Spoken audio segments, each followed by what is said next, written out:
భవిష్యత్తులో అమరావతి, గుంటూరు, మంగళగిరి, తాడేపల్లి, విజయవాడ అన్ని కలిపి మెగా సిటీగా సీఎం చంద్రబాబు మాస్టర్ ప్లాన్ రూపొందించారని మంత్రి నారాయణ తెలిపారు. మెగా సిటీకి అంతర్జాతీయ విమానాశ్రయం అవసరమని, దాని నిర్మాణానికి 5,000 ఎకరాలు కావాలని, ఈ మేరకు భూమి పరిశీలించాలని సీఎం చంద్రబాబు ఆదేశించినట్లు వెల్లడించారు. రాజధాని నిర్మాణ పనులకు కావాల్సిన గ్రావెల్ కోసం అమరావతిలోని అనంతవరం గ్రామ కొండలను పరిశీలించిన అనంతరం నారాయణ మాట్లాడారు. రాజధాని అమరావతి కోసం మరోసారి సేకరించే భూమిని భూసేకరణ ద్వారా తీసుకోవాలా లేకపోతే భూ సమీకరణ ద్వారా తీసుకోవాలా అనేది ఇంకా నిర్ణయం కాలేదు. భూసేకరణ ద్వారా 5,000 ఎకరాలు తీసుకోవచ్చని, కానీ సేకరణ ద్వారా భూములు తీసుకుంటే రైతులు నష్టపోతారని స్థానిక ఎమ్మెల్యేలు తన దృష్టికి తీసుకువచ్చారన్నారు. భూసేకరణ ద్వారా భూములు తీసుకుంటే రిజిస్ట్రేషన్ ధర కంటే 2.5 రెట్లు మాత్రమే ఎక్కువ వస్తుందని, సమీకరణ ద్వారా అయితే రైతులకు ఎంతో ప్రయోజనం ఉంటుందన్నారు. అందుకే రైతులు ఆ పద్ధతికి మొగ్గు చూపుతున్నారన్నారు.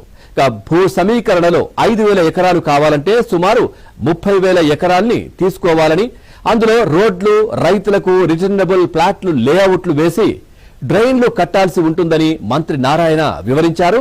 ఇక సీఎం చంద్రబాబు హైదరాబాద్ లో విమానాశ్రయం నిర్మించినప్పుడు కూడా అంత భూమి ఎందుకని చాలా మంది విమర్శించారని గుర్తు చేస్తున్నారు. కానీ ఇవాళ శంషాబాద్ విమానాశ్రయం ఉత్తమ విమానాశ్రయంలో ఒకటన్నారు. ఇక చంద్రబాబు రాబోయే 100 ఏళ్ల గురించి ఆలోచిస్తారని, విమానాశ్రయంతో పాటు అంతర్జాతీయ స్థాయిలో క్రీడా నగరాన్ని నిర్మించాలనే ఆలోచన ఉందన్నారు. దీనిని నిర్మిస్తే దేశ విదేశాల నుంచి క్రీడాకారులు, అభిమానులు వస్తారని మంత్రి ఆశాభావం వ్యక్తం చేశారు.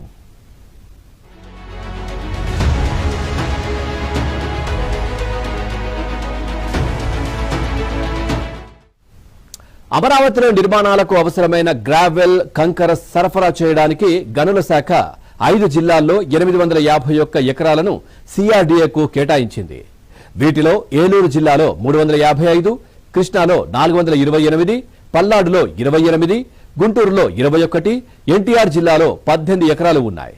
రాజధాని గ్రామం అనంతవరంలోని కొండ ప్రాంతాన్ని 2014-19లోనే సిఆర్డీఏకు ఇచ్చారు. అయితే గ్రౌండ్ లెవెల్ కంటే 6 నుంచి 8 మీటర్ల లోతు వరకు భూమిని తవ్వారు. ఆ ప్రాంతాన్ని డ్రోన్లతో సర్వే చేయించడంతో పాటు అనంతరం అధికారులతో చర్చించి గోతులను పూడ్చుతామన్నారు. ఈ భూమిని ఏదో ఒక అవసరాలకు వినియోగించాలనే ఉద్దేశంతో అనంతవరంకు వచ్చినట్లు మంత్రి నారాయణ తెలిపారు.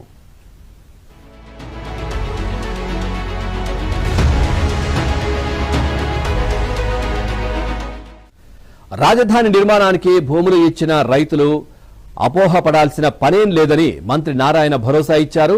ప్రభుత్వం ఇచ్చిన మాట ప్రకారం ప్రస్తుతం ఉన్న మాస్టర్ ప్లాన్తో 3 ఏళ్లలో అమరావతి నిర్మాణాన్ని పూర్తి చేస్తామన్నారు.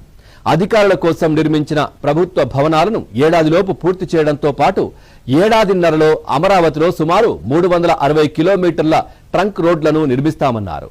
2.5 ఏళ్లలో రైతుల రిటర్నబుల్ ప్లాట్ల లేఅవుట్లలోని రోడ్లు, 3 ఏళ్లలో ఐకానిక్ టవర్లు నిర్మించడంతో పాటు ఇప్పటికే అమరావతి పునర్నిర్మాణానికి అవసరమైన 68 పనులకు సంబంధించి 42,360 కోట్ల విలువైన టెండర్లు పూర్తి చేశామన్నారు. ఇక రాజధానిలో 64,912 కోట్లతో మొత్తం 92 పనులు చేపడతామని మంత్రి నారాయణ వివరించారు.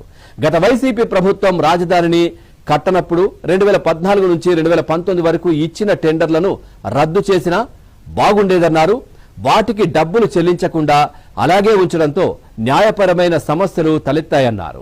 వాటిని 7 నుంచి 8 నెలల కాలంలో పరిష్కరించి కొత్త టెండర్లు పిలిచినట్లు మంత్రి నారాయణ స్పష్టం చేశారు.